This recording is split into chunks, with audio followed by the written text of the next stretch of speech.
Hello and welcome to the Shopping Seriously, a humorous take on a load of old crap that we've been buying. Geeky engineers talking about stuff they're buying, and it's not particularly about tech either. Today we're talking with our Director of Engineering about the Audi Q4.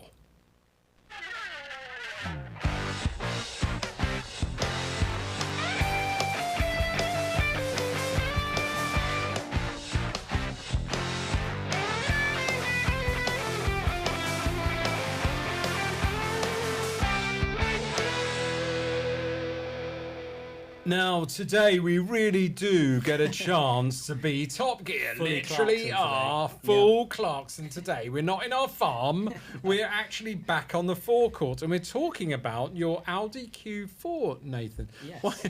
Why did we cut to Yes, a sort of... perfect. Why, is that meant to be Clarkson? You know, it's like, Jeremy, you know, where ghost are of you Jeremy. today? Yeah, well, okay, we remember you, Jeremy, but this is better.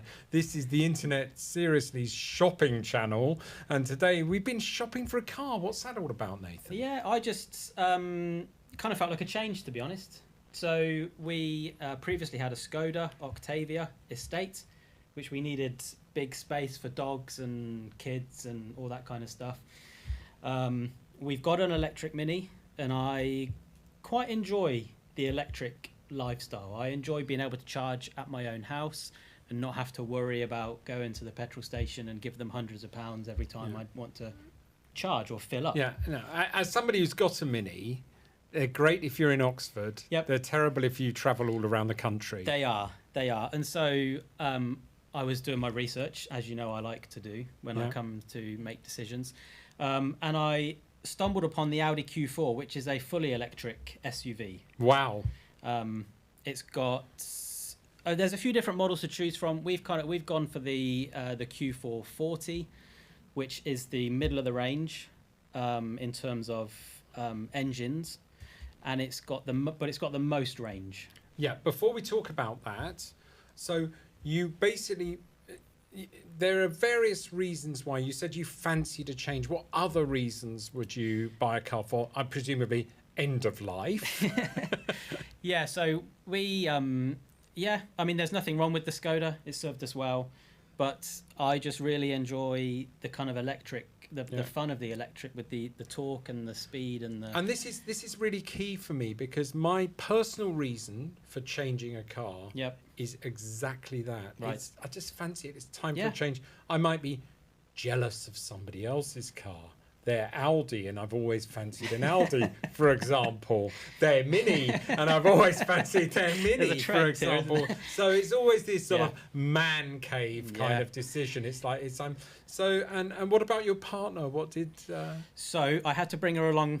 You know, I couldn't. This isn't the kind of thing where I can just ask for forgiveness after I bring home this massive Audi. Right, because she has to drive it as well. She does. It's part of the school run and stuff like that. Yeah, so she'll probably be driving it more than I will, but it means I get the Mini back. And what was I see. So there's also evil little alternative, which is I can really understand that. So what other things did you consider buying? What was in that group of purchasing? Okay, so the alternatives that were on the table were the Skoda Enyaq.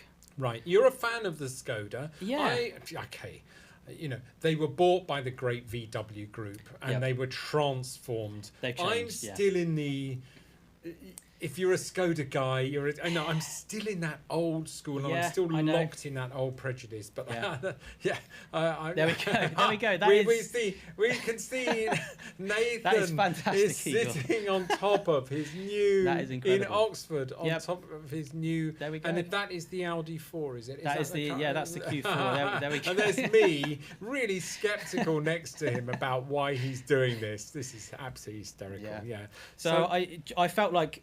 I've always one of those. Always wanted an Audi, and I just thought, they're about the same price, but I thought let's go down the Audi route. Yeah, it's one of those you always found. I've never bought an Audi. Yeah. And, I remember watching Gene Hunt on, I can't remember the name of the series, but there was always about the Audi Quattro. Yes. And stuff like that. And I think I've got that wrong as well. But he was driving the Audi Quattro, and I was also thinking that looks like a fantastic car.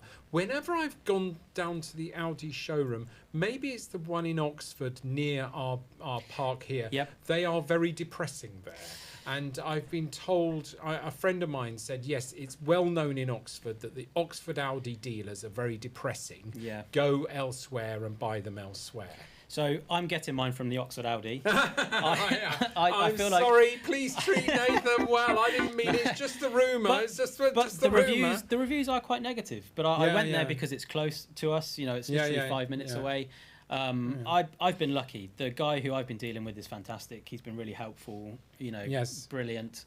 And so it's been a good experience so far, and I pick it up tomorrow. And I love the brand. I think it's wonderful. So in terms of that, what did you discount? You thought of another Skoda, BMW, or any? You wanted to go a bit more luxury, did you? Yeah. So the BMW iX3 was on the table for a very short period of time until I realised that the boot was slightly smaller than the Audi. That really matters. It does matter. When we need room for the dog. We need room for luggage. That kind of stuff. So, tell us about this one then. It's an Audi Q4. It's Audi a blue Q4. one. Yeah, it's light blue. Nice. And it's Is it second hand? Is it brand new? It's about 3 years old. Okay.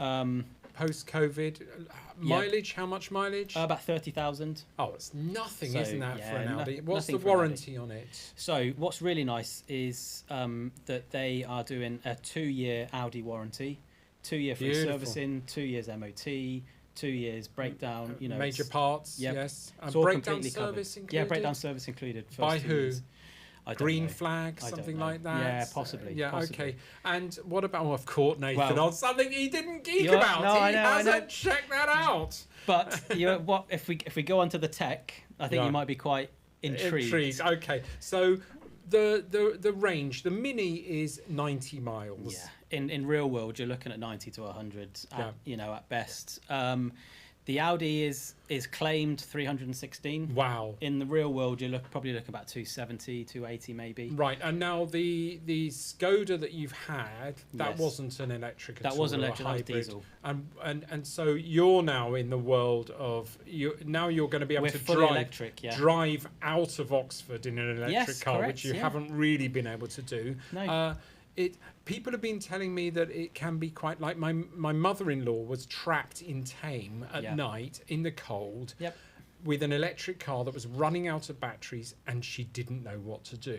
And Emily, my wife, advised her to go to a supermarket, to Tesco's, stand there next to a charger thing and burst into tears loudly, and a knight in shining armour will come and save you. Now, Nathan, you're not going to burst into tears in a supermarket, are you? I might do if I completely run out of charge, but I'm hoping that won't happen. The plan would just be to, try and plan routes a bit more. Yeah. We've got a dog and a couple of kids, so if we go on long journeys, we always stop. Yes. We're never doing 3-4 hours in a go without stopping. So it's just about planning those trips a bit better. And the fast charging nowadays will get you from 0 to 80 in less than an hour. And that's the key, because another person in my family has an electric car and goes on long trips, and they say the challenge now is to find the fast charger spots. And I noticed that Keir Starmer, in his answer to the Trump madness, is boosting the electric car market, both by saying we don't make it so crazy now. You don't have to sell so many electric cars that you're killing your car business, but also a commitment to provide more and more and more chargers around the country, because they're just. I mean, I have a charger. I actually have 2 chargers at home because we have 2 electric cars. But I think it's a real challenge outside the house. It can be, it can be. So, yeah, I think that's so. Other things, the tech. Yeah, now so the, I the, know. the tech I you're going to be know. really interested I in this. know I'm going to say that- some words, and your ears are going to prick up. I Okay, think. I know one thing it's got Yes. because I know you wouldn't have bought the car without it. Yes. It's got Apple Play. Oh yes, yeah, absolutely. That's standard nowadays. What you will be quite keen on is that whoever bought this car from new, pretty much ticked all of the boxes for the optional extras. So it's got Ah, okay. Sonos speakers. You're joking. Throughout the whole car. Right. So Yeah, how many? 10. I was about to say. So it's got 5 speakers, has it? No, 10. 10 Sonos speakers. It's got heads-up display, Right. which is Yeah. pretty standard Yeah, yeah, nowadays. yes. But they've got an augmented reality Wow. in the heads-up display What? that projects onto the road your navigation. So you've Yes. got the kind of normal heads-up Yes. display with the speed and the we have that that in kind the of stuff. we have a Toyota Rav4. Which This has one the also same projects onto the road. roundabouts. Yeah.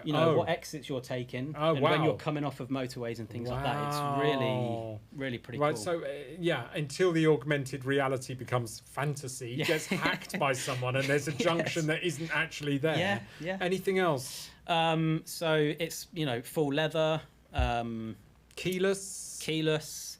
I'm Yeah, already it's- getting green Yeah, it's, with envy, and there's an AI and you can generate me green with envy. That's the one for next time. That was the shopping. Seriously, they did do it, and they've put me in some bloody In a kind Volvo. of It's a Volvo. Volvo, Luke. There's me green with envy. It's time for the keyboard. Thank you very much. That was the shopping seriously and the Audi Q4.